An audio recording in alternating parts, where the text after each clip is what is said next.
Well, hello and welcome everybody to our Sunday night show. The gang's all here ready to go with another good weekend of football. You know, Chuck and I were talking in the pre-show meeting and we said, there weren't really that many top 25 matchups to talk about. We didn't think it was going to be that great of a week, but it turned out to have some great results and many things to talk about. So on the show today, we'll talk about Colorado Mines and West Texas, a close game there.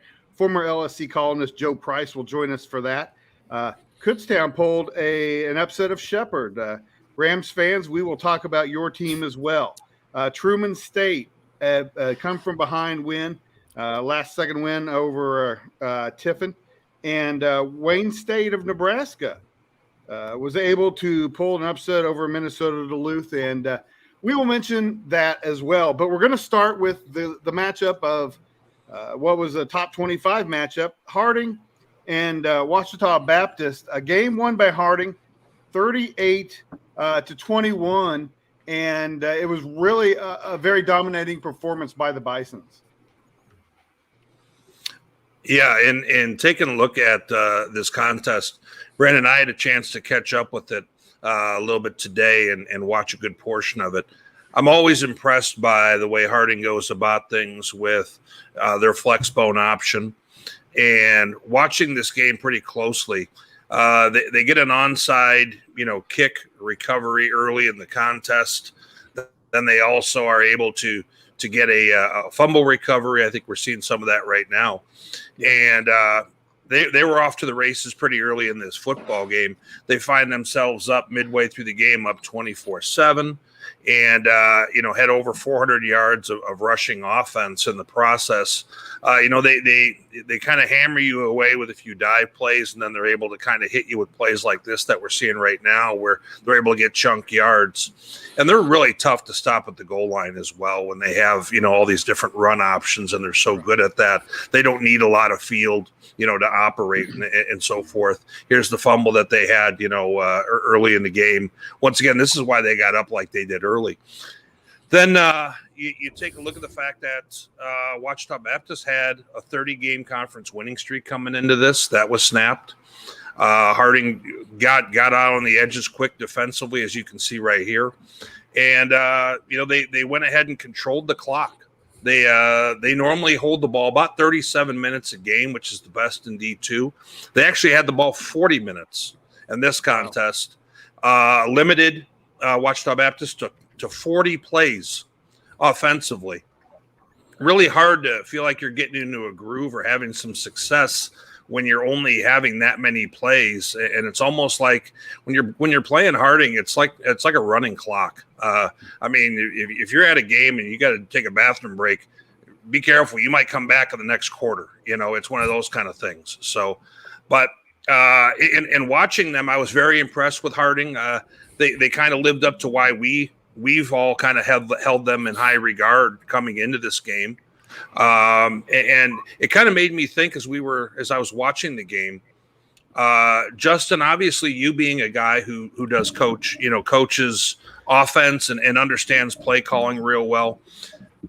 Does that, if you imagine if you're Ouachita and the other team is just running the ball down your throat and that you're going to have limited possessions and plays, does that cause you a little bit of an anxiety? I mean, what are your thoughts as a play caller if you were put in that situation?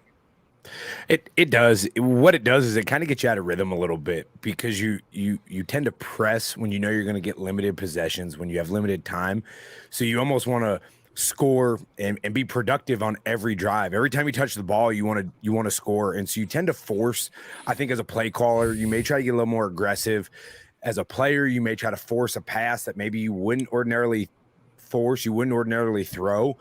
But I think as a play caller, I know myself, having been down that road, it definitely it changes your mindset a little bit, because you feel that you have to score on every possession, because A, it's limited possessions, and B, if they're going to chew the clock up, they're going to wear the defense out too. So you don't want to go 3 and out real quick and put your defense back on the field because they're going to try to grind it out. So it will change your thought process, I think, as an offensive play caller. you almost have to take a step back and be patient and just run your offense and don't try to do too much. I would imagine it would almost make you feel like each play call is so precious. Like man, I got to get this one right, because if I don't, there's not many disposable play calls I have right here if I'm getting that few against a team who's going to keep away from me. Right. Yeah, that's exactly it. You value each snap more and more because you know the value of it. Exactly. Sure. That's exactly it, Whit, for sure.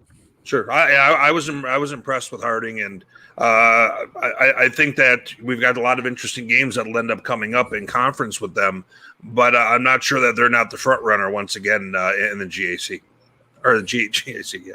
Yeah. But are they though? Because Henderson is undefeated as well.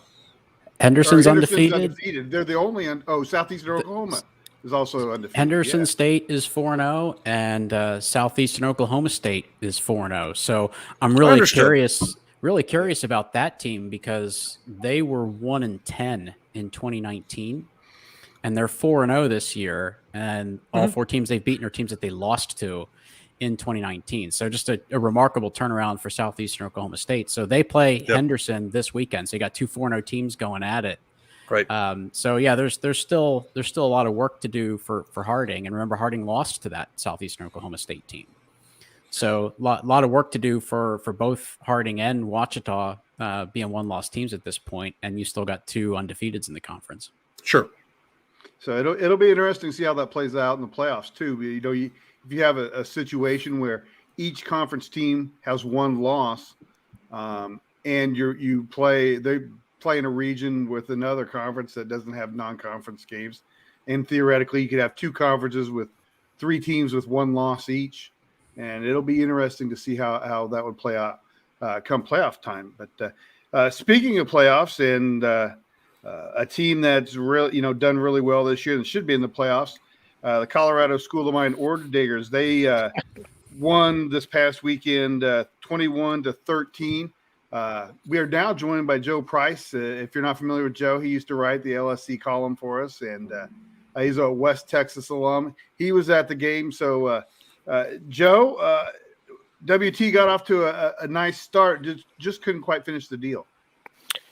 Yeah, definitely a story of 2 halves, if I had to call it. So, not surprised by the results. Disappointed, obviously, being a homer. But Mines is still a formidable team. They are each year, and as well as WT. But just didn't seem to be the night after the half. Mines came fired up after halftime, and that's basically sent WT on the bus home back to their dorms. Now, WT seems to be a team, I don't think that they're as consistent as they need to be right now. I see flashes of obviously you see that in that one game, but that's like a trend I see through the entire season. Is that accurate? 110%. Okay. The first half of the Mines game is the best I've seen them play all year. They came out fired up. They came out ready to play. The defense looked good, but they didn't seem to make any adjustments at halftime like a normal team would. Mines actually killed them in the run game. For those that watch Mines like I do, watch the RMAC because it's so close, they're typically been a dominant pass team over the years. When they killed them in the run game. I was looking at the stats earlier. They ran 26. Mines run 26 more plays than West Texas and outgained West Texas by 5 yards. Okay. That's pretty crazy. Joe, I was looking at the stats on that, and to kind of to the point that Whit and Justin were making about, a sense of urgency on the snaps. I counted only 24 snaps for West Texas in the second half. Yeah, it was ugly. I mean, I don't know how many. I wish I had the stats for each half specifically. Most of the yards for WT came in the first half, but there was a lot of weird things that I wasn't really pleased with from West Texas.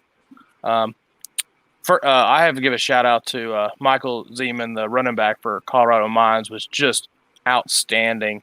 He's a short little guy, but man, he is outstanding.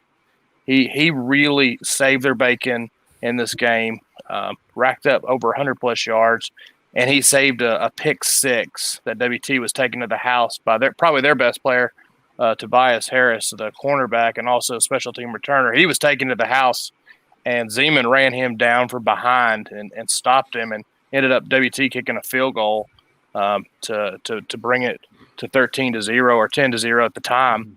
But WT just can't get themselves together, and I like the coaching staff, but the coaches didn't seem to make adjustments at halftime.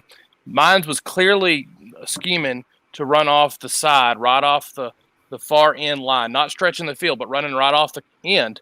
They've been doing it all first half. There was no adjustments that I saw where they stepped up to fix that on the defensive side. They didn't step up at all, and that play killed them every time. They could not stop it. Couldn't stop it. Should WT have won? Yeah. Could Mines have won? Yeah. But it was a tale of two halves. Mines came fired up out of the half. WT almost looked lackluster coming out of the locker room, and it showed on the field. Inconsistency is the word, like you said, Brandon. Well, let's talk about WT. Even though Colorado Mines was Colorado Mines was the reason the game was interesting, because they were ranked, because they've done really well. But WT was interesting because they've been a good program. I was talking to Matt earlier, and I said when I first started the website, they were the butt of every joke about bad programs. They were not very good. I mean, it's just simple as fact. When Don Carthel got there in 2005, it immediately changed, and they haven't quite recaptured that magic. What are the expectations in Canyon for the program? Well, if you've been by, we have probably the best stadium now in Division II football. It's on campus. There's no probably about it. Yeah, it's top notch. Hunter Hughes, who was the defensive coordinator from the Colorado State Pueblo team that won the national title, is a wonderful guy. They've just struggled trying to get back to that era of the Don Carthel era that we know, and several of us know Don and Colby Carthel very well, myself included. They haven't got back there yet. I think, in my opinion, that Hunter's probably the best coach, quality and character-wise, since Don. But at the end of the day, you got to put wins in the column. And the interesting thing with Hunter is, I think Hunter is actually calling the defensive plays, and honestly, defense seems to be the issue at this point. And they just can't. It didn't seem to make any adjustments, which kind of surprised me more than anything. Is right. They just came back out. They went to the halftime, took a break, and came back out. There wasn't anything. Mines clearly came back out and made changes. And kudos to them. They played a hell of a second half. If I had a caliber engage them, they're probably a first-round playoff team. Okay, very good. So, well, Joe, we appreciate you taking time out of your Sunday night. I know you got a little one who we can hear, and we're so proud and glad that you have her. So that's awesome. So, in any case, we will let you go spend more time with her, and don't be a stranger. It's wonderful to have you, Joe. Thanks for being here. Seeing you, Joe. Y'all know where I'm at, city manager of Canyon now. So come on down to WT. Apparently, also the head of the tourism department. Yeah. I told Chris. I was talking to Chris earlier. I told him I got a bedroom for him, and come sit in my seats at the game. So anytime you guys come down, I've got seats. Awesome, Joe. Great to talk to you. Thank you. Love you guys. Take care. Thanks, Joe. See you, bud. All right, that was so great. Chris is still invited to WT despite picking against him all year. That's interesting. He's an alum. They have to let him in. You know. Gotcha. That's the way it works. So again, I was thinking there was a chance for an upset, but obviously West Texas wasn't able to hold on to that one. So let's move up to the Northeast. A team that I had written off a couple weeks ago. Really just showed how smart I am, because Kutztown beat Shepherd 37-29. I would have never expected it. They weren't included in our pick'em because I thought, there's no way anybody would pick against Shepherd, and the Kutztown wasn't going to win. But a really nice performance by them. Yeah, it really was. And I think that they actually really liked that a lot of people kind of took that attitude about their team. Brandon, you and I talked about Kutztown in the preseason top 25 reveal. We just really didn't know what to expect from that team. And they were the PSAC East Division champs in 2019, but they were picked to finish third coming into this season, which is pretty abnormal that you have a defending champ that gets slotted into third. That just doesn't happen very often. Right. But we just didn't really know a lot about that team, and the coaches didn't know a lot about that team. And I think that they really kind of liked that they had that chip on their shoulder. They kind of got slighted. They won the last time they were in Shepherdstown, and they won again this year. And that is not an easy thing to do. I've been to Shepherdstown many times. It's a tough place to play. They have great home support. The field is very intimate. Fans are right on top of it. It gets very loud when they pack that place. So it is not an easy place to play. But they did a great job of kind of minimizing that crowd impact because they scored first. And then they actually made Shepherd play catch up with them, which is not normally how it goes with Shepherd. It looked like this was going to be a back and forth kind of a game for most of the way. Really, the key moment came in the second quarter. Shepherd lined up to kick a short field goal, which would have potentially tied the game at 10. That field goal was blocked and then returned 87 yards for a touchdown. So that's a 10-point swing in one play. That was an enormous play in this game. It really gave the momentum to Kutztown. And, Shepherd made a lot of plays after that, but I don't think they ever fully recovered from that. And they just were not able to make up that deficit the rest of the way. So it was a tremendous performance for Kutztown.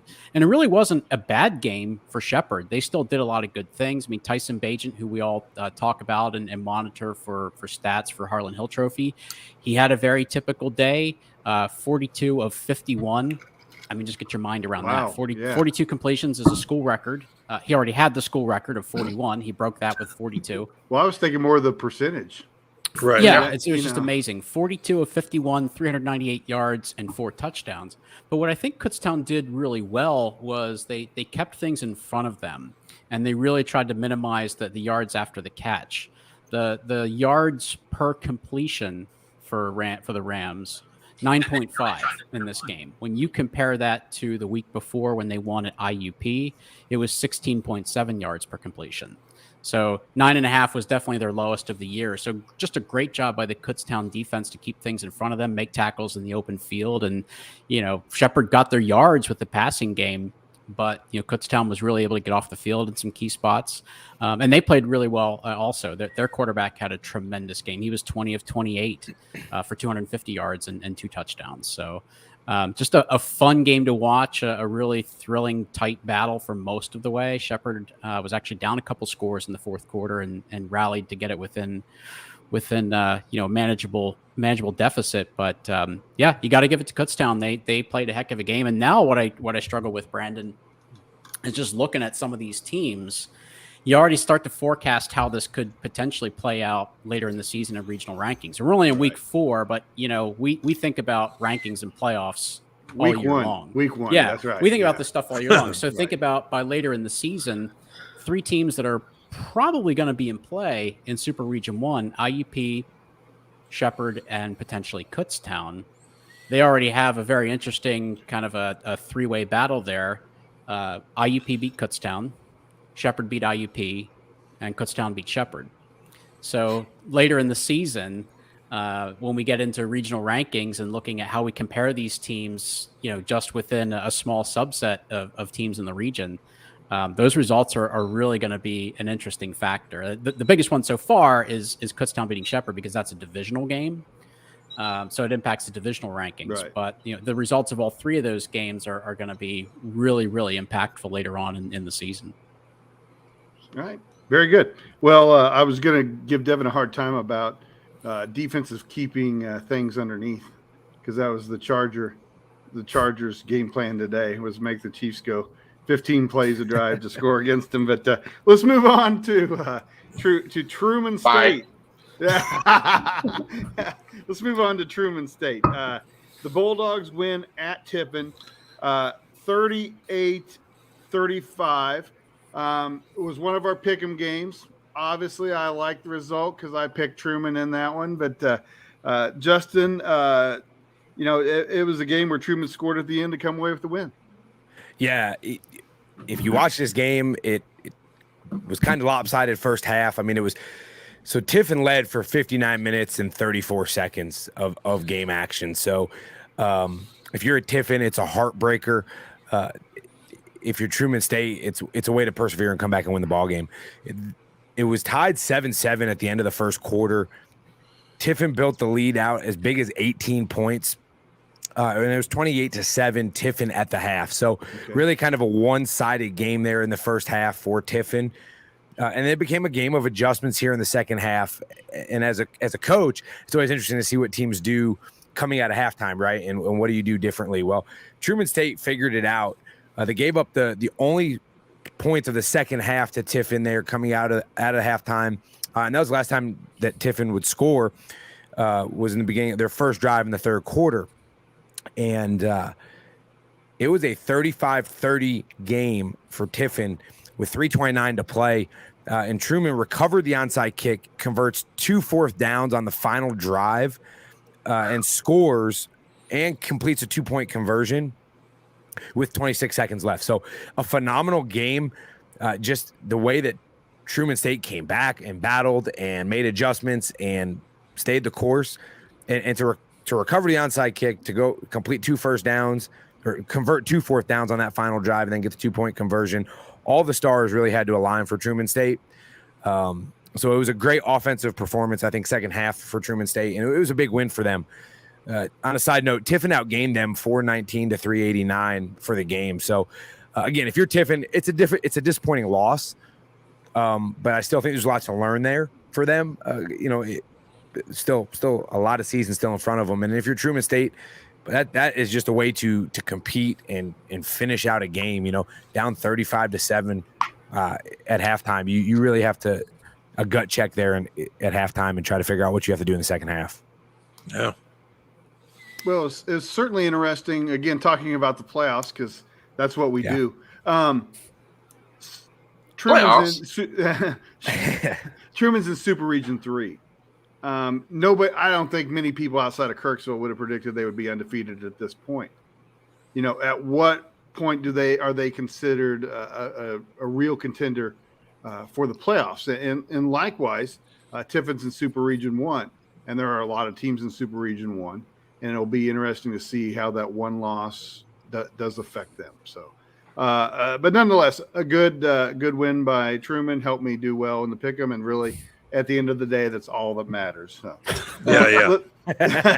So let's transition now. Talk about what I think was the biggest surprise, the biggest upset of the week, and that is Wayne State. The Wildcats were able to come away with a 31-28 victory at Minnesota Duluth, and I'm assuming that you did not predict that this would happen, Matt. No, I didn't. Certainly, Wayne State is doing pretty well this year with new head coach John McMiniman, who's a former Northwest, Missouri State quarterback from years ago, who was also the offensive coordinator at Central Missouri in 2019. He's got a squad that's able to do plenty of things offensively. I was impressed how they were able, actually, though, to limit Duluth in the passing game. John Larson, quarterback for UMD, has been rock solid as a performer, and he was 11 of 28 with 2 picks and one of his first 10 throws. So they kind of dug a little bit of a hole, as you can see with the highlights that are on. Wayne State put up a 28 spot in the second quarter and all of a sudden had UMD on their heels before kicking the game-winning field goal there at the end. And, McMiniman also had to put in a brand new starting quarterback, Nick Bone, who's a University of Central Missouri transfer. And he was actually pretty steady. He completed 60% of his passes, 2 touchdowns, ran for over 30 yards, got another score that way. And, it was safe enough with the football. And it was a real impressive win for Wayne. And it builds them up, while at the same time it really makes me question how good Duluth is, because I thought Duluth was kind of moving up to top 10 kind of squad and maybe a front runner in the Northern Sun. But they turned the ball over 5 times and struggled to throw the ball effectively, which has not been anything problematic for them. I mean, they tore up Mankato through the air just a few weeks back. So, but it kind of leads to a bigger thing that I'm seeing in the Northern. McMiniman in his first year, he's already got a big signature win, and we're not even halfway into the season here. You know, something for the fan base to really believe in with the new regime. I took a trip from Sioux Falls, where I live, and I went 3 hours north to Aberdeen, South Dakota, and had a chance to watch Northern State, who's also got, we talked about a great new stadium in West Texas. Northern State's got probably a top 5 stadium, I would say. They're brand new, really nice, really intimate setting, really loud setting. And frankly, they destroyed the University of Sioux Falls. It was 41-10. And it didn't feel, it was a one-sided game at half, and it was, they had already put up 31 at halftime, and it never felt close after the first quarter or when it was 21-0. And they've got a brand new coach there, Mike Schmidt, who is also trying to kind of change the culture like they are at Wayne State. And Northern State all of a sudden is 3-1, probably could have beaten Mankato, took them to overtime in their one loss. And there's a chance that they could be a playoff team. They have Duluth last game of the season, which might end up being kind of a big contest if they were to continue to win ball games. They got a lot of nice skill players, and we'll have to kind of keep an eye out for Northern State and see if they can kind of stay the course. And, lastly, in the Northern Sun, kind of while I'm speaking about it, Augustana, they had a big test at Bemidji State. And what Bemidji State does on their homecoming is they will go ahead and jump in Lake Bemidji right there. And you can obviously see with Augustana having a one-sided contest, their Twitter feed threw a little shade, maybe after that one. But Kyle Sadler, the quarterback for Augustana, who I've critiqued a bit over the years, he's been starting since he was a freshman. He's now in his senior year, and he had a really strong performance, threw for over 300 yards and 6 scores. And, they held the ball for 41 minutes of that contest. So I'm very impressed with how well Augustana did. They made Bemidji completely one-dimensional and made him throw the whole time because they allowed 30 yards total rushing. And that kind of leads Augustana into a big game. They're now going to be playing what they call the Key to the City game in Sioux Falls, where Augustana travels across town and plays the University of Sioux Falls this coming week. And I know we'll kind of speak more to that, but Augustana is kind of living up to the billing that we've been moving them up in our polls, and it makes us look like we've been right on them. All right, very good. And like Matt said, we will actually talk about that game a little later to preview this week's action. Sticking with our focus on last week, Devin, I wanted to talk to you about the MIAA. When we opened the show, we talked about how there were some interesting games in spite of being games outside of a top 25 versus top 25 matchup. There were some interesting games that happened. I think Nebraska Kearney struggling with Central Missouri was probably the most interesting game in your league or the conference that you covered this year or this weekend. Yeah, for sure. I was couldn't go to any of the games this week because I had a work commitment, but I was kind of watching the game while I was there, sneaking some glances to my phone. I kept looking. I'm like, why is Nebraska Kearney having so much trouble with Central Missouri, who had got run off the field by Pitt, Washburn, and Northwest last 3 weeks? And kind of looking at the box score and kind of go back and watching part of that game, UCM just came out of the bat and just kind of hit Kearney in the mouth and saw what Kearney could do with it. And I think UCM scored on, 4 of their first 5 possessions or something like that, something crazy like that. And Kearney scored in their first 2 possessions, but then had a big lull in the second quarter. And they didn't really pick up until late in the second half kind of deal. They had to score 15 points in the fourth quarter just to escape with a win there. And I think it's a good win for Kearney, despite it being against a team that struggled so far this year, just because to see them kind of rebound. They're a team that likes to play from ahead. They like to run the ball, control everything like that. To see them have to play kind of left-handed, have to play from behind and kind of get out of their comfort zone, I think it was really good to see for them, to see them react in a situation like that at Warrensburg. So while you don't want to be in a game like that against Central Missouri, I think it's going to be good for them going forward. Know they can come back if they need to, and they can make the right adjustments on defense. I think UCM only scored once in the second half, or had one scoring opportunity really in the second half. So good win there for Kearney to escape. A loss there would have been huge for them. It would have really hurt their playoff chances, really hurt the MIAA too, because I think they're kind of the second best team in the conference right now with wins over Washburn and Pitt. If you get those wins, then lose the next week to Central Missouri, it kind of washes all that. So they were able to keep the record clean at least going forward. So we'll see how they kind of keep going. They got Northwest later in the year, Missouri Western, teams like that. That's going to give them some fits as well. All right. What about Pitt and Emporia? Was that game what you expected it to be, a 30-28 win by the Gorillas at home? A little bit. I thought Emporia can give them some issues. They kind of have that quality about them where they're just going to be a pain in the butt to play. We're not sure how good Emporia actually is. I know early in the year they were both kind of like, we could win 3 games, we could win 7. Like they didn't know quite where they were going to stand in the kind of the conference standings a little bit there. And they got a good quarterback in Gleason there at Emporia, so they're going to give teams some issues. Pitt State was up by 2 scores late in the game. Emporia got a touchdown late to kind of pull it a little bit closer. So Pitt was a little more control than what the final score kind of indicates. But a good win there for Pitt State. And I know sometimes Pitt State has that quality where they used to be really good, so that home crowd, when things get a little tight, they get a little tight as well, and it might fester down to the field a little bit. But Pitt State able to survive at least at this point. I think they got Missouri Southern this week, the Northwest in 2 weeks up in Maryville. So let's see what they kind of do going forward. It's a big game for them here in a couple weeks against the conference rival. All right, very good. Well, we will take a quick break, be right back, and we will focus on what's to come this week in D2 football. And we wanted to take a minute to thank everyone that has directly supported the site. These folks have made this video possible as well as to help us survive and thrive. D2football.com might be free, but it isn't cheap. If you like this video and like to see us produce more, or simply want to help support our efforts to promote our great game, please consider joining them. You can visit D2football.com/support. There are options for monthly support as well as one-time considerations. There is a link in the description. Any way you can help is appreciated. Thank you in advance.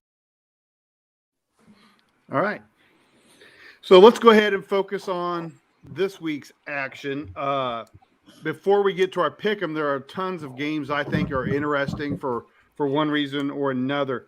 Let's start off in the Gulf South with 2 good games there, West Alabama and West Georgia, and we've also got West Florida and Delta State. And Justin, between those 2 games, which one interests you the most? The one that I think is going to be the tightest game is the West Alabama-West Georgia game. West Alabama had a tough game this past weekend against Mississippi College in a typical Gulf South game, just back and forth. Had to come from behind to win that one, and they did. And they held off Mississippi College. West Georgia, I think, tight game against Delta State, winning by 1 on that last drive. So I think that's going to be a pretty tight game. I'm pretty intrigued to see this game. I'm looking forward to doing my dive into it, just kind of to do my picks for the week and my preview. But that I think is going to be a close game. I'm not quite sure which way I'm leaning quite yet. The West Florida Delta State game is also pretty interesting to me, I think, because West Florida, obviously we all know West Florida. I mean, they're really, really good on both sides of the football. Delta State played really well against FCS Jackson State this past weekend. So they've lost, in my mind, 2 very close games, one against West Georgia, losing by 1 on the road, and then losing at Jackson State. So that's going to be a pretty good game. If they can contain, I think, West Florida offensively, they have a good chance at winning if they can slow down the Argonauts offense. But the West Alabama-West Georgia game, I think, is just going to be another typical Gulf South game, back and forth, high scoring. All right, very good. And I think the MIAA has a great set of games this week. Back to you, Devin. In whatever order, it doesn't matter. Northwest Missouri is going to be at Missouri Western. Yeah, that's a game I'm going to try to go to this upcoming weekend and see the Bearcats and Griffins kind of play. Missouri Western's a team, I know they're 2-2, but they just like to play these games where they kind of fall behind early, then they come storming back, and then they end up losing late kind of deal, or they end up getting a win somehow. They're a very talented football team. They're just not consistent quarter to quarter, half to half.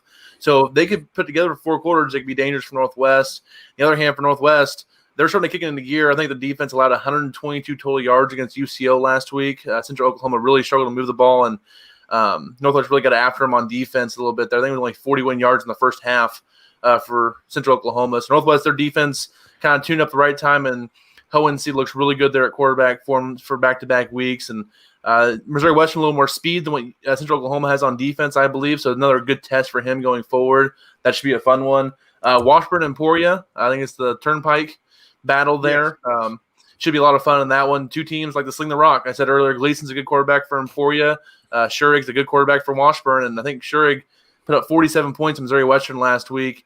Threw for 400 yards, I think it was. I mean, he went off against Missouri Western. They needed every bit of it, winning 47-41 against Missouri Western. And this week kind of the same for Washburn. If they want to stay in the playoff hunt, they have to get a wins like this at Emporia. Nebraska Kearney at Fort Hays. Fort Hays started 0-2 on the year. They've got a couple of cupcake wins last couple of weeks, kind of get their mojo back a little bit. So it's going to be an interesting matchup for Kearney. West Hays, another team, likes to sling the ball around a little bit. Kearney, as I said earlier, wants to ground and pound that rock. I think Kearney should get a win there, but Fort Hays is just a matchup issue, I think, for Kearney a little bit here, and kind of gives them another test. And then I know Pitt State and Missouri Southern are rivals technically, but I think Pitt State should handle that pretty well, as long as they don't look too far ahead to Northwest the following week. Well, fair enough. And I'm glad you picked up on what I was thinking, because it is really a rivalry weekend in the MIAA. I don't know if it's on purpose, but that's the way the schedule kind of worked out. That is also the case in the Northern Sun, at least for one game that Matt had talked about earlier. Augustana will play Sioux Falls in the Key to the City game. Long road trip. Yeah, typically that's an incredibly tight, hard-fought game. Is it going to be this year, Matt? I think that's probably what the University of Sioux Falls supporters are probably most concerned with. In years past, I mean, I can tell you in this game being played, 7-8 years or whatever it's been so far, I have yet to pick Augustana to win a football game in this matchup, just because it felt like Sioux Falls was the better team coming in just about every year. And this year now, Sioux Falls is sitting at 2-2, kind of with some wounds after that game against Northern. And Augie comes in riding high, looking like they can't do anything wrong right now. So they're going to come into Bob Young Stadium and to face the Cougars, and they're probably going to be a double-digit favorite. So really an interesting series of events here. Always a very well-attended game. Somewhere in the neighborhood of about 6,000, 7,000, 8,000 people attend this game, and there's a lot of venom between the sides and all that kind of stuff. So it's a rivalry here in town in Sioux Falls that really makes for an interesting matchup. But it'll be interesting to see if it lives up to the billing this year or not. Well, an interesting game that I personally thought it drew my attention was Grand Valley, Saginaw Valley. Mm-hmm. And the reason it's interesting to me, and I think for those of us who've been around a little longer, is in that was Grand Valley's traditional rival. Like back in the 90s, it had been Ferris State. Right. And actually, everybody would have been Ferris' state rival, because Ferris was the best program in that conference in the 90s, whether it was the MIFC or the GLIAC. But once Grand Valley had asserted control over the conference, Saginaw Valley in the early part was the rival for Grand Valley. And in fact, in 2003, they beat Grand Valley in the regular season. Grand Valley got revenge in the playoffs, but Grand Valley went on to win the national championship that year. But even people in Allendale will say that Saginaw was the more talented team. So that's always an interesting game for me. So I've been really excited personally to see Saginaw have a little bit better year, Grand Valley have a little bit better year, and so maybe that rivalry can, we can recapture some of what we had in the early 2000s with that. And then one final game that had drawn my interest this week, and I don't, it's not a rivalry because the league hasn't really been in its current state that long, and this team hasn't been in the league that long, but Lindenwood is going to Truman this week, and I've got to think that's a pretty important game for both for the GLVC and theoretically for playoff participation. And I'm sorry, Brandon, did you just mention Lindenwood? Yeah. Okay. I think it's an important game both for the conference and maybe even for the playoffs. Well, keep in mind, Lindenwood's undefeated in the conference right now, right? So Right. If you take a look at it, certainly they had a bumpy road right away, losing to Angelo State and then going to having to play at South Dakota State, a game that I'm really not expecting anybody in D2 to win. But at the same time, they've now gotten off the canvas after falling down, and they've won, Right. 2 straight. And Lindenwood now is probably looking at this saying, hey, all of what we're looking for is still out there. We can still win a conference title. We can still run the table here in this. And so I think it's probably a little bit bigger game than most people would think just at quick glance when they see 4-0 versus 2-2. And especially when you consider Lindenwood's bringing back the conference player of the year on both sides of the ball, quarterback and linebacker. So Lindenwood was ranked, 2 in the conference coming in the preseason, and Truman was 3. So this has got the makings of a very good football game, no doubt about it. And Lindenwood was a playoff team 2 years ago. Right. Right. Or last year, however you want to look at it. But yeah, the last time we had a season, yes. Then they came to Maryville. Yes, exactly. I knew he wouldn't be able to let that one go. Yeah. All right. Well, let's go ahead and look now at the pick'em results. Chris Ferguson and I will be happy to display the results of this pick'em. Hold on, let's we bring pass those this up. segment, please. This wasn't great. No, look at that. Oh, so Brandon only missed Indianapolis, only the late score, and it looks like Chris only missed Indianapolis. Otherwise, we're dominating the pick'em this week. Chuck didn't do as well. Justin didn't do as well, and Matt's Devin's kind of mediocre. Yeah, and, careful here. Careful. And Matt's kind of mediocre. So, Chris and I, we really, have to put in the work to make you all look that bad, So it's nothing natural. We work for it, but I'm just here for my looks. You guys know that. Exactly. Killing right. it. All right, so let's go ahead and look at the games that we're going to pick this week, and just the guys have no clue which ones we're going to pick, so I'm springing it all on them again. We got Winona State at Wayne State, Colorado Mesa at CSU Pueblo, Henderson State will play Southeastern Oklahoma, which some of the guys in the comments wanted to know what we thought of Southeastern Oklahoma. Maybe we'll get to that in the pick'em, but West Alabama will play West Georgia, and East Stroudsburg will play Kutztown. So those are the games that we'll pick, and I'm going to leave that up so everybody can tell what games we're picking, and I will go in order as they are displayed on my interface. Chuck, you're going to pick first in Winona State and Wayne State. It's awfully tempting to go Wayne State here because of the big victory this past weekend, but I'm going to go with Winona. Okay. And Whit, you're next. I've got the answer key here, so let me go right off of it. Okay.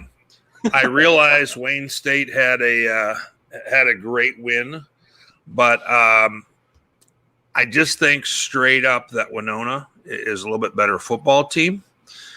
But Winona scares me a little bit because they've had some challenges stopping people, but I'm still going to stay with the Warriors, Winona. Okay. Devin, your turn. I'm going to take Wayne State, little Northwest MIAA connection there with them. I'm going to roll with them. Big win last week, coming back home. So they hold home field here and get a win over Winona. Okay, very good. Looks like Chris, you're up next.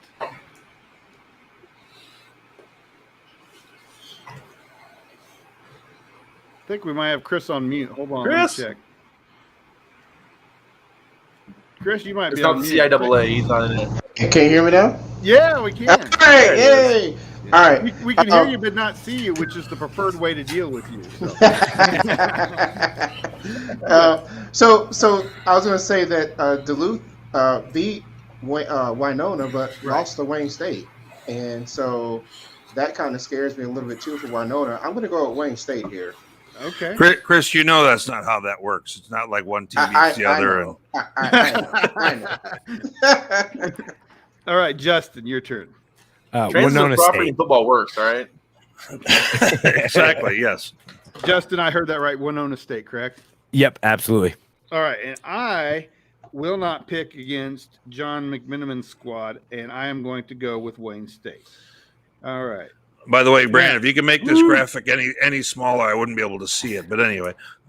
Well, it's copy and paste this way. Otherwise, I got to type a bunch of stuff in. So maybe I'll just make the text bigger. I'll figure it out. So it's not me getting old. I know that.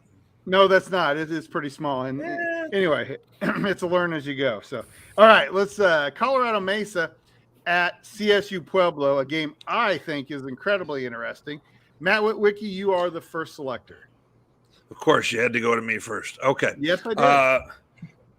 Brandon, as you know, I'm friends with Tremaine Jackson, who had been the defensive coordinator at the University of Sioux Falls, and he's now the head coach at Colorado Mesa, and they're doing some nice things out there.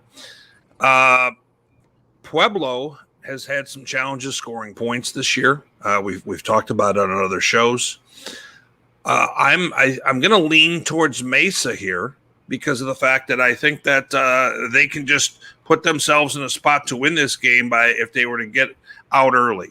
So I'm going to go ahead and I'm going to take Colorado Mesa here. All right, Devin Albertson.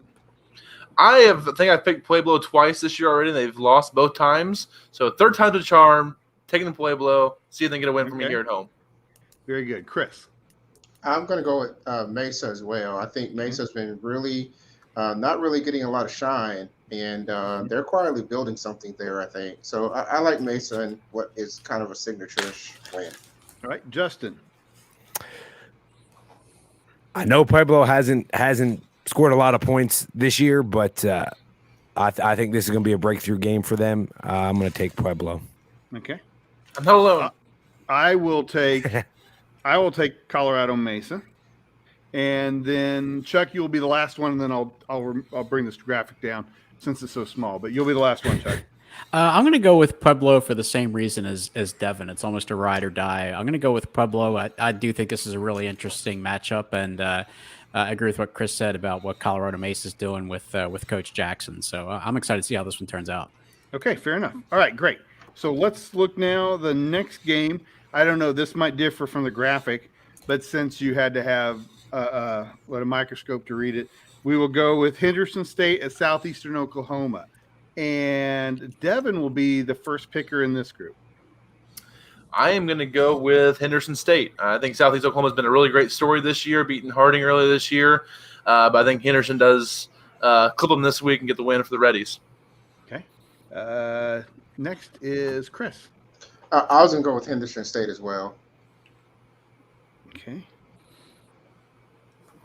Justin. Henderson State. Okay. I will also pick Henderson State. Chuck. I tweeted out some really complimentary stuff about Southeastern Oklahoma State today, and I got a lot of new followers for that. So I can't let those people down on the first day they start following me. So I think that they both have fairly similar resumes right now. I don't think either team has gone through a gauntlet, but Southeastern Oklahoma has that win over Harding, so that's definitely something to give them a lot of confidence going into this. So I'm going to go with them. Okay. And Whit. Chuck, you saw my answer key. I got Southeast Oklahoma as well. I'm thrilled that everyone else is going the other way. So when we have the results next week, I will be holding the trophy. Very good. All right.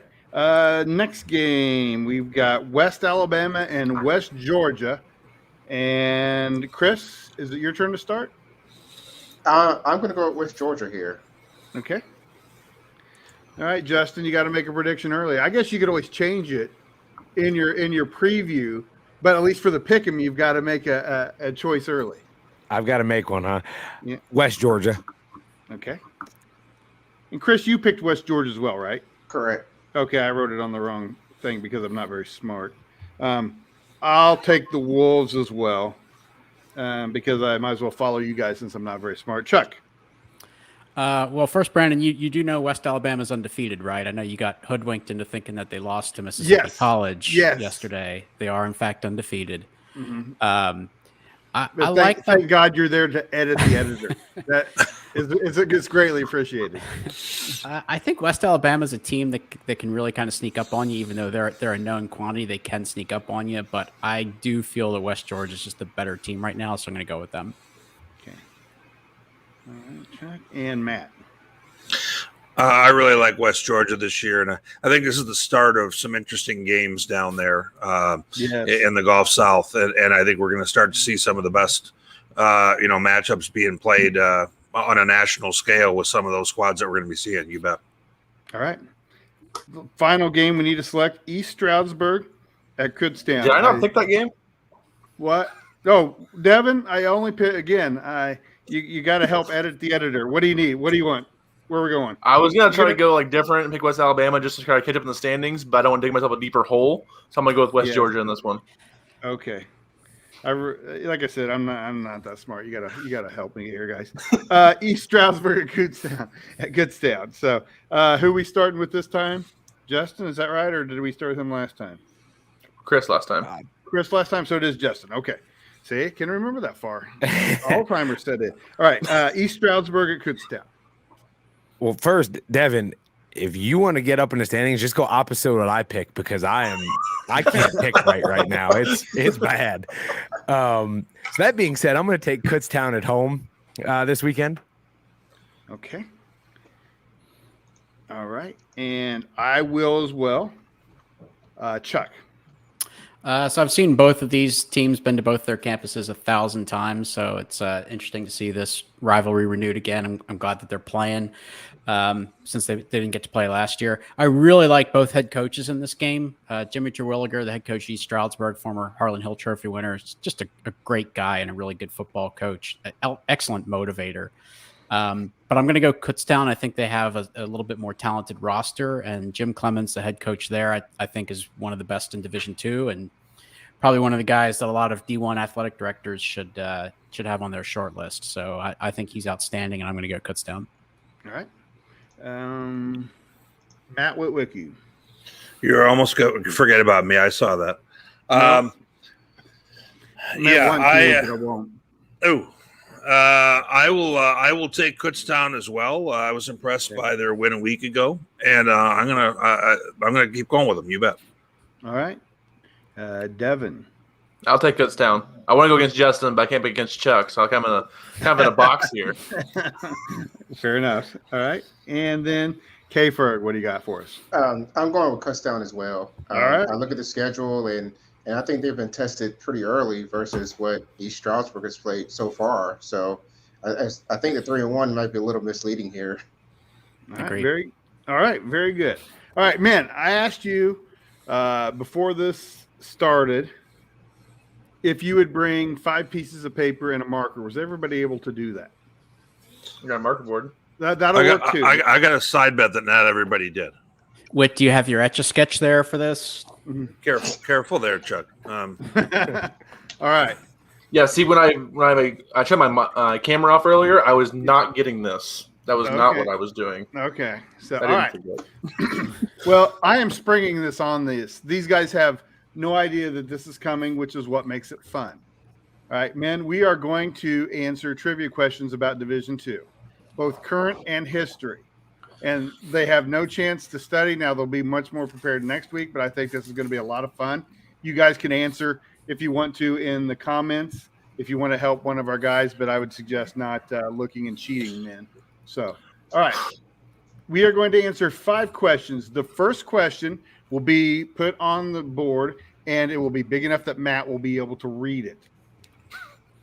All right. So it's like a roast tonight. Yeah. Which top 25 team had the best scoring defense coming into the weekend? All right. So A, Northwest Missouri, B, Slippery Rock, C, Valdosta State, and D, West Georgia. Do we put down our answer or the letter? Yeah, just put this. The letter is fine. You know, we're playing for nothing, so really, if you know, who cares? But I thought there was big stakes. Okay. No, it's like that one game show where with Drew Carey that Drew Carey used to host. All right, so what team was leading the country in scoring defense coming into the weekend? All right, everybody, put up your answer. A, B. It's D. It's probably not coming through very well. All right. No. Well, the answer was Valdosta State. They were giving up an average of 5.67 points a game. I believe that Justin was the only one that got that right. No. Oh no, Chris. No. Chris. It was Chris. Justin got that wrong. I did. My. I did. Dude, you're gonna hear it and you deserve it. So. Well, you know what? I do. But you're right. You know what? Yep. Like I said, if you want to get things right, go opposite of me lately, because I'm telling you. Well, remember, Valdosta had like 3 HBCU teams, and one didn't. I don't think scored. Well, they had scored 7, and Albany scored 7. Yeah, 3. Albany had 3. It was 21-3. Right. Yeah. So, all right. I guess that was the game that was tripping me up. Was the Albany State game? Okay. As I Me thought too. about it. Yeah, because I was thinking that they played a competitive game, and that meant that they gave up more points. Yeah. All right. So Chris was the only one so it's to get coming that into right? the weekend, wasn't Yeah, it? it's coming into the week. So Yeah. it didn't include this week. Right, because That's if a I do trick that, question. the NCAA doesn't update the stats until like Tuesday, so it doesn't do any good. All right, let's go to question 2. Yeah, Northwest is out like under 5 a game. Which receiver led the country in yards per game coming into the weekend? Armani Carmichael, Breon Michelle, I guess that's how you pronounce it. I don't know everybody's name. Danny Kittner, and Elliott Curry. All right, so Carmichael, Michelle, Kittner, or Curry? I believe Carmichael's Duluth. And no looking at your computer, Chuck. Kittner's Mary. All right, Brett, Michelle, you may need to move faster on this, Brandon, because Chuck's busy there doing the Google machine on his other PC. He gave me a little incentive to go as slow as possible while he's typing away. All right, so the answer. Let me see you guys' answer. What do we got? Kittner. It's A. A, D. It better be All right. A at 37 yards per catch, but unless I'm wrong, that couldn't be Danny possible. Kittner at 156.3 per game coming into the weekend. Oh, farts. I was reading per catch. He's 37 per catch. Yes, Stupid. per game. Stupid So questions. Who got that right? K-Ferg, did you get that right again? Yes, I was wondering the fantasy football. Was he the only one that got that right? Chris, You got that the handwriting fancy looks- football questions in here. Chris has a big advantage in that situation. That handwriting looks like he painted the field at Bowman Gray. Wow. If you know, that you was know. terrible. If you know, you know. All right. If you know. All right. Third question. Who was the nation's leading punter heading into the weekend? Are you serious? Dylan. Yes, punters are great. People punt? Dylan What's Grubb, this? Punting's dumb. Gunnar Jones, Jed Quackenbush, or Parker Burleson? Punting is not dumb. Yeah, it You'll is. find out why in a minute. All right. You should always go for it. All right. So everybody. Can who cares be one of the answers or not? No. So what we got? All C. And that is correct. Jed Quackenbush. That is why, in this I case, thought we punting were- is great, Devin. When you Wow. flip the field by 54 yards every time you punt. It's better He's if you fine don't with punt the and fact- score, though. Who's he fine punt with for? the fact that you don't have Game. the ball. What's that? Who's he punt He for? pinned Indianapolis on their 1 yard line, but then they drove 99 yards for the game tying score. So Sure. Yeah. Ohio Who's he punt Dominican, for? Matt. Oh, Ohio okay. Dominican. Yep. Chuck Ohio knows Dominican. punters' names. Wow. Okay. Yes. He had the won- best he- name. I yeah, chose he him. was the D2FOOTBALL.com special teams player of the week. That's how I know this. That is correct. Twice. He's already won Twice. twice this year. I keep tight tabs on our special teams player of the week. Yes. You should. You should. So, all right. Question 4. Well, never mind. Hey! That one. I got it right. So, guess who is the career leader in total offense Does in it, Division II? I was well, going to mention. since Jimmy- we already gave the answer away, do we That's want to true. guess who he played for? Yes, there we go. Wow, That's a great Chuck. question. Justin and I will sit that out. Wow. Did you know the answer, Chuck? that I question? I would not have known with certainty, but I would have guessed that. Yeah. That's what I would have guessed too. So, Justin, you as well? I didn't even see what the answer was. Okay. I the was there answer, when he played. The answer is Bo Cordell, Matt. Ah. Right. He was a Tusculum quarterback, and the reason he has the record is because he had an injury and got he got like 3 games of a season, and then got another year. Otherwise, Jimmy Terwilliger, who was mentioned earlier in the comments, would have been the all-time leader in total offense, and that's why that's interesting. Isn't that correct? Does that sound right, Chuck? I know that's been like what, like late aughts when he was playing. Yeah, okay, that's about right. All right. So let's go with question 5, not the answer to number 5, but the question for number 5. All right. In 1973, this team lost the first ever national championship game. Was it Central Michigan, Delaware, Louisiana Tech, or Western Kentucky? Is this as far as you could go back? Yes. Yes, this is the very first one. All right. Central Michigan, Delaware, Louisiana Tech, or Western Kentucky? All right. What do we got here, man? We're going to be – what do you got? All right. Chuck, I'm having a hard time seeing yours. It's SC. Okay. And Justin, you're the only one who hasn't picked one. Sorry. Up. My phone's ringing over here. You're good. Is it important? That's Go ahead C. and answer it. It's C? Yeah. All right. The answer is actually D. That was a trick question, Chris. The winner was Louisiana Tech, but the loser was Western Kentucky. They lost 34-0. So, Dang it. Anyway, so A or D? I picked A. Idiot. you got to learn, buddy. All right, so let's go ahead and go back, man, and answer some of the questions that have been posed to us. Let me scroll through those real quick. Can we promise not to have any more questions about punters next week? No, Please. no. And just for it was the one that I thought would have an opportunity, but when you Matt, this was Matt's idea, and it's a great idea. It's fun. But I was going to pick. I wanted to pick something weird that nobody would know, which was the reason to pick that. Yeah, that's something like Chuck that. Yeah. Since Chuck actually pays attention, it was easy. Was there any doubt that Chuck was going to be gobbling up some of those questions? Oh yeah. Hey, if I have to say, I think Ferg got most of them. Yeah, I think he got a few. So Well, because football questions. he's got that fantasy football nerddom going on. that's right. Well, and I actually talked about punters in my column for some weird reason this past. So it was just weird to know that Quackenbush was at the top. Awesome. All You know, by the way, next week's show will be devoted solely to punters and time of possession. All right. Oh, I got something to do next weekend now. You just did the 2 worst things possible. I'm out of here. So there will be no All right, punter talk in the MIAA Can we column get to this some week. questions? Okay. Yeah. So other than Carson Newman, who is the most disappointing team in the country? That's a great question, Calvin, because Chuck had mentioned in our pre-show notes that Carson Newman was a very disappointing team. Can anybody think of another disappointing team like that? I was gonna say I'll give you 2 because there's one that came up on somebody asked about on Twitter. Mm-hmm. So the interesting about Carson Newman and Central Missouri, remember both were in the preseason top 25 poll. Neither one of them has a win yet. Not in mine, they weren't. But keep going. Neither one of them has a win. Carson Newman's 0-3, Central Missouri's 0-4, and Devin can talk a little bit about Central Missouri. They've played a tough schedule, but they're supposed to compete with those teams. Carson Newman has no offense and they have no identity. So I don't know where they're going from here.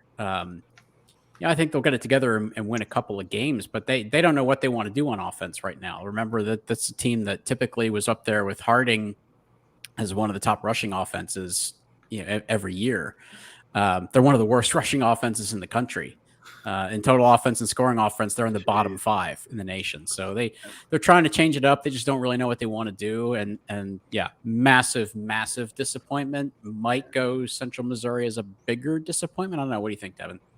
They've had a tough schedule, but they were pretty lifeless the first 3 weeks in it, though, when they played Pitt, Washburn, and Northwest. They finally showed some life versus Kearney last week. They just fell apart there. So they're 0-4. They've been I didn't put them second in the conference. I put them third to start the year, but them and Fort Hays have both kind of faltered here early on. So I think Fort Hays at this point's an honorable mention on that. Started 0-2 as well from the MIAA alone, at least. But yeah, just not a whole lot of life. I think they made a quarterback change finally, and as I think we said earlier in the broadcast in the show, their OC who's at Wayne State now. I think it's been a bigger loss than we kind of expected with that. With Sabota there as head coach, that they'd be able to withstand that a little bit more. But yeah, they've had some issues so far this year. I think 11 was a little high to start the year, anyways. I know they were ranked high in the other polls as well. They just couldn't carry over 2019 to 2021. It's really shown their defense has not been good. So, all right. So Joe wants to know, it's early in the year, but real early, but is Super Region 3 likely to have multiple undefeated teams like 3. Well, it would be possible now. Truman, Northwest, Ferris State, or Grand Valley. Or Kearney. Or Kearney. There you go. How likely is that to happen? I think the GLIAC champ will be undefeated. Yeah. Okay. Yeah, I think that would be one. Overall in college football, doesn't just feel like the kind of season where not a lot of teams are going to make it through the year undefeated. Well, speaking of, I was listening on the radio on the way to a game on Saturday, and it was speaking to that point that even, Alabama even had a little trouble, but the transfer portal has really changed things. Yeah. And kind of even things up a little bit. I'm not saying that's really affected our level yet, but maybe it has a little bit. But it's I think it hard. has. It's been very hard. think Oh, so, really? too. Okay. Yeah. Yeah, I really think you have this have and have-nots right now. And the have-nots are the really young teams that are going to be building up over the next couple of years from scratch, freshmen, redshirt freshmen. And you've got these teams that are that could run the table like we're talking about right now. And so I do think that transfer portal really has made things different this year. And the folks who held over, who actually stayed in school for that extra year too. Right. Now, Yeah, especially D2, they didn't really have a season in 2020. Right. So there's a whole lot of unknown, and teams just not playing. You're just going to be rusty at the start of the year, and it can kind of negate some of the talent gap sometimes if both teams are a little bit off. And just along the Northwest and Kearney, both teams have showed their flaws through the first 3 or 4 weeks here. They're not unbeatable. In the MIAA, it's going to be all about styles make fights. We saw Kearney almost lose to UCM. I know they got, I think, Northwest and Western still later on in the year, so they still got some games. Northwest also go through Washburn and Pitt, Missouri Western this week, and Kearney. So it's not a shoo-in for the MIAA champ to be undefeated at this point. It might be a co-champ thing where both teams finish with 1 loss and lose to someone else they shouldn't later in the year. So the MIAA is definitely going to be a weird season there. All right, so Armo wants to know, who does Witt like at this point in the season, Augie or Mankato? Yeah, if they were playing today, I would take Augustana for sure. They know much more of who they are and what kind of everything they have in place. Returned a ton of starters, and they were able to hit the ground running this year. Mankato has had to go through a figuring out process during this first month. I would rather play Mankato early than I would late. By the time they get further experience, they have a veteran offensive line. So I would still say Augie, and I think Augustana's, probably the front runner in the Northern Sun right now. All right, Chris, Calvin wants to know, are there any important games in the CIAA this week? Have you looked forward yet? Yeah, I'd probably say Virginia Union and Shaw. So Shaw is now kind of pulled out of their early season slump, sitting at 2-2. They're really the only team expected to challenge Fayetteville State in the Southern Division, and Virginia Union's also on that 2-game winning streak, and I think that's probably the top game of the week going into divisional play after this particular Saturday. So that's the game to watch. Everything else is going to be pretty ugly for the Southern Division. Very good. I don't want to explain this comment. John McMiniman's a friend. Joe Holtzclaw is the offensive line coach at Winona State, and I said I wouldn't pick against Johnny Mack. But, Joe, I won't pick against you when you're a head coach somewhere else. And if Dane Wardenberg were still at Sioux Falls, I would have a hard time if all 3 of you guys were head coach. And, by the way, there has never been a dude in the history of dudes that has outkicked his coverage with a wife as much as Joe Holtzclaw. So that dude needs to be celebrated. So, all right, let's move on. Talking about Jimmy, Steve Gachette. All right, Bentley, CM. I think that is all the questions that we have for today. We had one up earlier. Troy Mitchell had a question about the GAC. I wanted to pick a few. I wanted to pick out a few. I can do them pretty quick. Yeah, Troy had a couple. Go ahead, Chuck. Troy had a couple about the GAC. Yes, I see that, Troy. Yeah, Sorry he's about that. our writer for the GAC. So glad to see him checking in. Hey, Troy. Don't worry, Troy. We love you. Let me pick out a few real quick ones. Somebody just made a comment. I've been impressed with Bentley so far. Yeah, man, me too. 4-0. Going back to 2019, the Northeast 10 did not make the playoffs. Bentley is definitely looking like a playoff team in Super Region 1 right now. the win at American International was a good victory. I know some people thought that they were going to win that by a couple of scores, but I kind of thought that would be close. I know Paul did too. But yeah, the way they manhandled Westchester in the first game of the year was just one of the most impressive things I've seen so far this season. So yeah, I really like the way they look. Just an overall really solid team. Somebody asked about some matchups this weekend, Notre Dame College and Charleston. Okay. They played for the spring championship a couple months ago, preseason number 1 and number 2. Definitely looking forward to that. Really, it's the next 2 weeks for Notre Dame. They've got Charleston this week and Frostburg State next week. And Frostburg State, to me right now, looks like the top challenger for Notre Dame. But the Notre Dame might finally have really found their mojo in the running game. Remember, this is a team that's just had some monster running backs in the last couple of years. But they came into the season with a little bit of a question mark there. They had a guy who went over 200 yards this past weekend. Their offense hasn't been quite as explosive, but they're still finding ways to win games. They're pulling away late. So I like Notre Dame this week against Charleston, although Charleston is a pretty good team. But I'm really looking forward to them next week against Frostburg. All right. Did you see any other, Chuck, that you said you wanted to answer? Or was that it? Because Brad has added a question. You want us to answer that while you search for some other questions? Okay.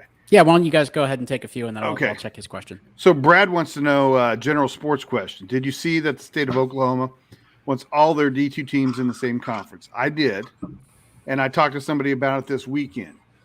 It's part in Oklahoma. It's part of theoretically part of a bigger move and a bigger reaction to Oklahoma going to the SEC. Okay. That they're trying to force maybe Oklahoma to stay in the Big 12, to be with Oklahoma State, to be with regional teams. I don't know if that's it or not. If it is not related, I think it's completely bogus. There's no reason that, any level of team should not be able to play where it wants, unless it's, I understand the state funding issues. And quite frankly, I think it would be more intelligent if our level and even the FCS, which it is pretty much, are grouped geographically. Having said that, within a geographic area, there are differences between schools and institutions. Mm-hmm. There are Truman, I live in Kansas City. The MIAA is the predominant Division II conference in my area. In the past 20 years since the site has started, Truman State has left the MIAA. Mm-hmm. Missouri S&T has left the MIAA. Southwest Baptist has left the MIAA. Truman State and Missouri State have had much more success than they ever did in the MIAA. Lindenwood left. Yes, that's true. Very good. Yes, recently. So are they trying to find better fits? Yes. Sometimes I think Lindenwood, there's no reason they can't compete in the MIAA. And that is not to throw shade on any other conference. The GLVC is not as good as the MIAA, though. And I've often said this, there's no conference that there's the only team I can think of that got better after joining the MIAA was Fort Hays, and now Kearney's kind of doing that, although they were successful in the RMAC as well. Mm-hmm. But typically teams leave. Teams have left the GLIAC, and they can stay for whatever reason they want, but they're tired of getting their face beat in by Ferris State, by Grand Valley. Yep. But again, it's a bigger part of a bigger puzzle, and it would make sense for us, for all the small colleges, to organize geographically, but even within those geographies, there are differences. So I don't think it should be required. I hope it's not in Oklahoma. But at the end of the day, it's all politics and money, and that'll rule the day. Chuck, did you see any others? One second before we go on to the next one. UCL almost got relegated after losing to Missouri Southern last week anyways, so we'll see what happens there with the Oklahoma schools. But Northeastern State, we didn't get to this earlier, but Northeastern State and Lincoln, the MIAA, not very good teams. They had a barn burner, though. That was a fun game, at least. It's good to see the teams at the bottom of the conference at least have some fun games. There was a blocked field goal. It was overtime, and big win there. It's just a crazy game in the MIAA. At least the teams at the bottom, it gets close games down there. So I just want to shout out to Northeastern State and talk about the Oklahoma schools. That game was wild. I was actually on the sideline at Lenore Ryan, thumbing through Twitter looking for the updates on that, and I'm pinging Meisner to see if he knows what's going on. He didn't even know they were playing. Oh, that's not true. But you were buzzing hours behind, didn't know what was going on. But we make light of it sometimes, but it's fun to see teams that probably only have one or two real shots at winning. when they have those opportunities, they played inspired football and really went for it. So that was cool to see. It was a fun one. All right. Yeah. All right, very good. So I never thought when I came up with the idea of doing one of these shows or this show that we would end with a Northeastern State Lincoln discussion.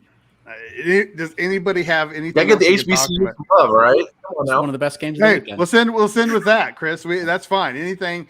Wasn't there a question about the GAC and playing silo scheduling or something like that? Did I see that? I think Troy did. Did we talk about that? I don't think we did we? We did not talk about that, no. Okay. Do you think that since the GAC plays an 11-game conference schedule and no conference games hurts the GAC schools in the regional rankings? You want to address this, Matt, with the theory of it? I didn't really have any strong thoughts about it one way or the other. The Northern Sun has the same situation, as do some other conferences that play that silo. And I think at the end of the day, it's how good does your resume look within that thinking that you're in a silo schedule, because there's always going to be a strength of schedule, other stuff like that. The Northern Sun's a little different because everyone doesn't play each other. But like the GAC, obviously they do, and the MIAA they do as well, right, Brandon? Right. Okay, so yeah, the MIAA kind of started that. They're the issue here. Yeah. It can really work for you or work against you, though. Yeah.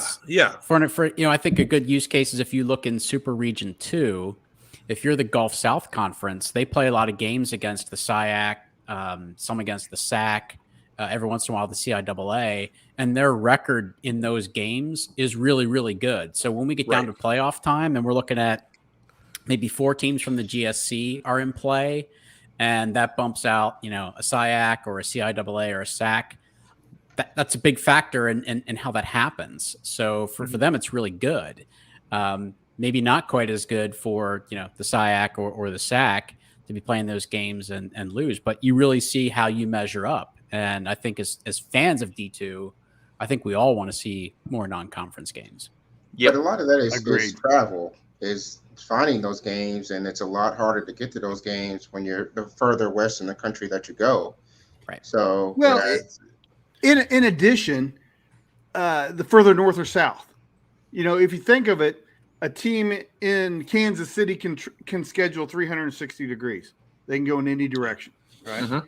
Teams in Texas might have more difficulty. Teams in Michigan might have more difficulty. Central Washington has certainly had some difficulty, and so that's part of it too. Yeah, the MIAA, the GAC, and the NSIC, and I'll somewhat excuse the NSIC, but still they're guilty in this. They're in the center of the country. They have the easiest time scheduling of any conferences anywhere. Mm-hmm.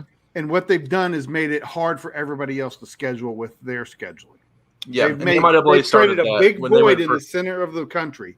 Yep, and the MIAA was the first of the 3 to go. Right. And once they went to silo, it kind of forced the GAC to go silo because they couldn't find enough games. And then that forces the Northern Sun to kind of do the same thing when they're all in the same region. And it was just kind of a negative effect there. I get why the MIAA did it. They wanted to make it easier to schedule games and stuff like that. But I don't like it. You used to have some good games out of conference. You actually could compare conference a little better than just the eye test, which can be very fluctuating from person to person. So I don't like it. I wish the MIAA would change that. I don't know if they will, unless some teams like the Oklahoma schools, where they do form their own conference, leave, they downsize a bit than they possibly could, or if Lincoln leaves again or whatever it may be. But at this point, it's kind of here to stay with the 11 teams or 12 teams in the conference, kind of what it is. Go ahead, Chris. Sorry. So I was going to say the GAC really was formed from teams leaving the Gulf South and the Lone Star, and those are conferences that precisely need out of conference games. Right. Yep. That's exactly right. And I'm going to disagree with you here, Armo.